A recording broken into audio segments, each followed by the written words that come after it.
Price the lord. God is online international ഫെലോഷിപ്പിന്റെ ഈ online പ്ലാറ്റ്ഫോമിലൂടെ എന്നെ ശ്രദ്ധിച്ചുകൊണ്ടിരിക്കുന്ന എല്ലാ ശ്രോതാക്കൾക്കും കർത്താവ് യേശുക്രിസ്തുവിന്റെ നാമത്തിലുള്ള സ്നേഹവന്ദനത്തെ അറിയിക്കുന്നു. പ്രിയപ്പെട്ടവരെ, ഇന്ന് ഞാൻ നിങ്ങളുടെ മുമ്പിൽ എത്തിയിരിക്കുന്ന ബൈബിളിലെ കുറച്ച് ചോദ്യങ്ങളും ഉത്തരങ്ങളുമായിട്ടാണ്. നമുക്ക് ആദ്യത്തെ ചോദ്യം ശ്രദ്ധിക്കാം. കുലയും കലഹവും ഹേതുവായി തടവിലായിരുന്നത് ആരാണ്? കുലയും കലഹവും ഹേതുവായി തടവിലായിരുന്നത്, അതിൻ്റെ ഉത്തരം ബറബാസ് എന്നാണ്. അത് കാണപ്പെടുന്നത് ബൈബിളിൽ ലൂക്കോസിന്റെ സുവിശേഷം 23-ാം അധ്യായം 19-ാമത്തെ വാക്യത്തിലാണ്. നമുക്ക് രണ്ടാമത്തെ ചോദ്യം ശ്രദ്ധിക്കാം. എപ്പോഴാണ് ഇസ്രായേൽ മക്കൾ മിസ്രൈമിൽ വർദ്ധിച്ചു പെരുകിയത്? ഇസ്രായേൽ മക്കൾ മിസ്രൈമിൽ വർദ്ധിച്ചു പെരുകിയത് എപ്പോഴാണെന്ന് ചോദിക്കുക. അതിൻ്റെ ആൻസർ അബ്രഹാമിനോട് ചെയ്ത വാഗ്ദത്ത കാലം അടുത്തപ്പോഴാണ്. അത് കാണപ്പെടുന്നത് നമ്മുടെ വിശുദ്ധ വേദപുസ്തകം പരിശോധിക്കുമ്പോൾ അപ്പോസ്തല പ്രവൃത്തി 7:17 കാണപ്പെടുന്നത്. നമുക്ക് മൂന്നാമത്തെ ചോദ്യം ശ്രദ്ധിക്കാം. ഇസ്രായേൽ മക്കളിലുള്ള എല്ലാ കടിഞ്ഞൂലുകൾക്കും പകരം ദൈവം തിരഞ്ഞെടുത്തത് ആരെയാണ്? അതിൻ്റെ ഉത്തരം ലേവ്യരെ എന്നാണ്. അത് കാണപ്പെടുന്നത് സംഖ്യാപുസ്തകം 8:18 കാണപ്പെടുന്നത്. നമുക്ക് അടുത്ത ചോദ്യം ശ്രദ്ധിക്കാം. യഹോവ ഇരുമ്പുല എന്ന് വിളിച്ച ദേശം ഏതാണ്? ഈ യഹോവ ഇരുമ്പുല എന്ന് വിളിച്ച ദേശം മിസ്രൈമാണ്. അത് കാണപ്പെടുന്ന ആവർത്തന പുസ്തകം 4:20. ഏറ്റവും അഴകുള്ള പശുക്കിടാവ്, ഇതിൻ്റെ ഉത്തരം മിസ്രൈമാണ്. അത് കാണപ്പെടുന്ന ഇരമ്യാ പ്രവാചകന്റെ പുസ്തകം 46:20 കാണപ്പെടുന്നത്.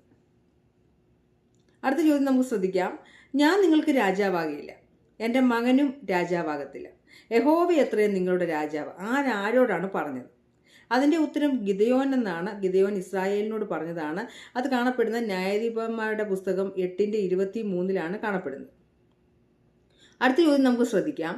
അവൻ ഇസ്രായേലിൽ മികച്ചവനായിരുന്നു, എന്നാൽ സംസാരിച്ചപ്പോൾ അവന് വിറയലുണ്ടായി. ദൈവം ആരെക്കുറിച്ചാണ് പറഞ്ഞിരിക്കുന്നത്? ദൈവം പറഞ്ഞിരിക്കുന്നത് എഫ്രീമിനെ പറ്റിയാണ്. അതാണ് അതിൻ്റെ ഉത്തരം. ഹോശിയ പ്രവചനം 13:1 അത് കാണപ്പെടുന്നത്. നമുക്ക് അടുത്ത ചോദ്യം ശ്രദ്ധിക്കാം. യോശുവ ശപിച്ച എരിഹോ പട്ടണത്തെ വീണ്ടും പണിതതാര്? യോശുവ ശപിച്ച എരിഹോ പട്ടണത്തെ വീണ്ടും പണിതത്, അതിൻ്റെ ഉത്തരം ഹിയേൽ എന്നാണ്. അതെവിടെയാണ് കാണുന്നത് വെച്ചാൽ 1 രാജാക്കന്മാരുടെ പുസ്തകം 16-ാം അധ്യായത്തിൻ്റെ 34-ാമത്തെ വാക്യത്തിലാണ് ഇത് കാണപ്പെടുന്നത്. നമുക്ക് അടുത്ത ചോദ്യം ശ്രദ്ധിക്കാം. പുരോഹിതനും പ്രവാചകനുമായവൻ ആരാണ്? നമുക്ക് എല്ലാവർക്കും അറിയാം, വിശുദ്ധ വേദപുസ്തകം പരിശോധിക്കുമ്പോൾ പുരോഹിതനും പ്രവാചകനുമായത് യെഹസ്കേലാണ്. അത് നമുക്ക് കാണപ്പെടുന്നത് യെഹസ്കേലിൻ്റെ പുസ്തകം 1-ാം അധ്യായത്തിൻ്റെ 3-ാം വാക്യത്തിൽ അത് രേഖപ്പെടുത്തിയിട്ടുണ്ട്. അടുത്ത ചോദ്യം നമുക്ക് ശ്രദ്ധിക്കാം. യോനാ പ്രവാചകന്റെ ജന്മദേശം ഏതാണ്? യോനാ പ്രവാചകന്റെ ജന്മദേശം ഗത്ത് ഹേഫർ എന്നാണ് അതിൻ്റെ ഉത്തരം. അത് കാണപ്പെടുന്നത് 2 രാജാക്കന്മാർ 14:25 കാണപ്പെടുന്നത്. പ്രിയമുള്ളവരെ, ആമേൻ സ്തോത്രം. ഇന്നത്തെ നമ്മുടെ ചോദ്യോത്തര ബൈബിളിലെ കുറച്ച് ചോദ്യങ്ങളും ഉത്തരങ്ങളും ഇന്ന് നമ്മൾ പറഞ്ഞത് അവസാനിച്ചിരിക്കുകയാണ്. ദൈവം എല്ലാവരെയും അനുഗ്രഹിക്കട്ടെ. നിങ്ങൾക്ക് എല്ലാവർക്കും ഇത് അനുഗ്രഹമായി തീരട്ടെ എന്ന് പ്രാർത്ഥിക്കുന്നു.